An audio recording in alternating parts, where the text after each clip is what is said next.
Shut up and sit down.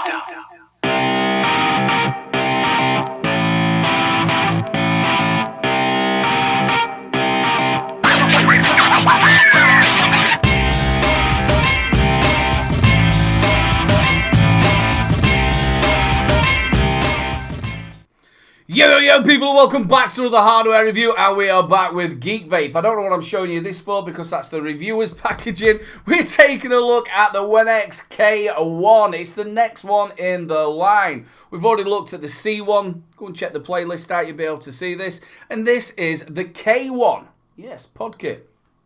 It's got quite a nice little neat feature to this as well. Well, like we normally do with podcasts, we put a bit of a video together so you can see all the specs, and then we'll come back up top and I'll give you my thoughts on it. Go check this out.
So that was a look around the Wenax K1 from Geek Vape. What do we reckon? Well, let's go top to bottom like we normally do. We'll start off with the pod itself. It's a 2mm pod and it is disposable. You can't interchange your coils. Once that coil burns out, you've got to throw the entire pod away. Now, you do get two pods with this. You get a 0.8 ohm coil, and that's best between 12 and 16 watts. That's Canthal. You also get a 1.2 ohm Canthal coil as well, and that's best between 10 and 12 watts. Now, the mouthpiece on this is very, very comfortable. I do like the mouthpiece on it. It is a side fill.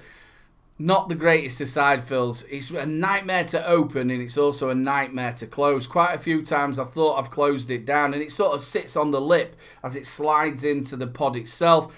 Thought I've closed it down and I haven't, so you get it caught and it's trapped on the side and e-liquid comes out.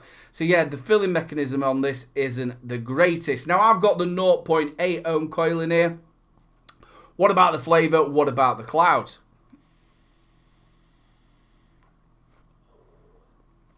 Really good flavour from this. As pod systems go, really good flavour. You're getting a good mouth to lung, and also with the 1.2 ohm coil, you're getting even a more restricted mouth to lung as well. Nothing wrong with the flavour. Inbuilt 600 mAh battery. I would have liked to have seen a bit bigger battery in it, but you've got a 600 mAh battery in there. You've got 3 power settings. You've got high, which is green. You've got blue, which is medium, and you've got white, which is low. And to get through them, it is 3 clicks. Now, like I said to you, it is auto fire, and it's also button push.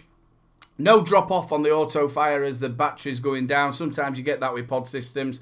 When the battery's draining down, you're having to use the button because the auto drawer isn't working properly.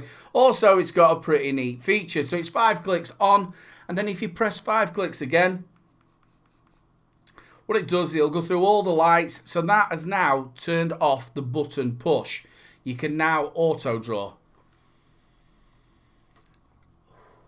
I think that's a corking idea. See, there's no buttons to press or anything like that. Just auto draw. And you can still go through the power settings as well. And then it's 1, 2, 3, 4, 5. And it turns the device off. And then 5 clicks back on. And you're ready to go. I love that as a little bit of a gimmick to it. You get some of the pod systems where you can't switch between the auto fire and the button push. So if you do like button pushing, you can use that when you're out and like sat around. But if you're out and about and you don't want it auto fire in your pocket, you can actually turn that off. So I think that's a great feature. Type-C charging. You've also got your battery indicators, which if it's green, it's between 100 and 70%. Yeah, 70%. And blue is 69 to 31%. And when it's red, you are ready to charge. All in all, I do like this device. I would have liked to have seen a bit bigger battery in there. The pod, no problem with the flavour or the clouds. The only thing I've got a problem with that is the filling mechanism to it. It needs to be changed. It's just an absolute nightmare. But all in all, I quite like it. The design of it's quite nice as well. It's got a nice little rounded design, fits nice in your hand. I've got to say, you've got to fit it in. It's ergonomical. Decent flavour, decent clouds from it, and not a bad battery. I would have, like I said, I would like to see a bit more on it. But as pod systems go, not bad. Not bad at all. This has been another review by Little Bro. If you've liked the review, make sure you like, subscribe, and share the subscribe buttons in the corner. Give it a little press and give it that new magic number. Big shout out to Geek Vape for sending this out for review. One last thing to say, people. Keep them juices flowing. Don't forget to check out my latest video. Also, don't forget to check out 3 Men and a Vape Show live at 8 PM every Wednesday. And also, if you've enjoyed the video, make sure you subscribe, ring that notification bell, and we'll catch you later.